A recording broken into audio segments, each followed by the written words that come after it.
جان نہ پہچان، بڑی خالہ سلام۔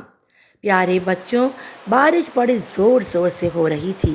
فیضان اپنے گھر جانے کے لیے ایک درخت کے نیچے کھڑا بس کا انتظار کر رہا تھا۔ اتنے میں ایک کار فیضان کے پاس آ کر رکی۔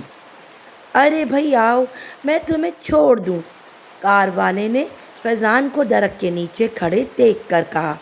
کون ہیں آپ؟ فیضان نے حیرت سے پوچھا۔ مجھے نہیں جانتے، میں تمہارے ابو کا دوست ہوں، ایک بار تم سے ملاقات بھی ہو چکی ہے۔ اب آؤ، جلدی سے گاڑی میں بیٹھ جاؤ، ورنہ یہ بارش اب تھمنے والی نہیں، کار والے نے کہا۔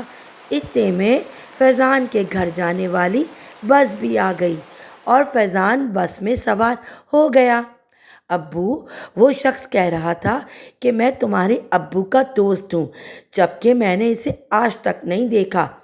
فیضان نے گھر پہنچتے ہی اپنے ابو سے کہا، بیٹا، کبھی بھی کسی انجان آدمی کے ساتھ نہیں جانا چاہیے۔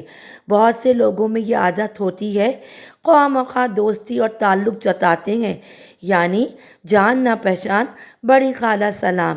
فیضان کے ابو نے فیضان کو سمجھاتے ہوئے کہا، اور فیضان نے بھی وعدہ کیا کہ وہ کبھی بھی ایسے شخص کے ساتھ نہیں جائے گا جسے وہ جانتا نہ ہو، تاکہ بعد میں ہمیں مشکلات کا سامنا نہ کرنا پڑے۔ پیارے بچوں، ہم سے کوئی کتنا بھی کہے کہ میں آپ کے ابو کا دوست ہوں، آپ کا انکل، چاچا، خالو یا ماما ہوں، ہمیں کسی پر اعتبار نہیں کرنا چاہیے۔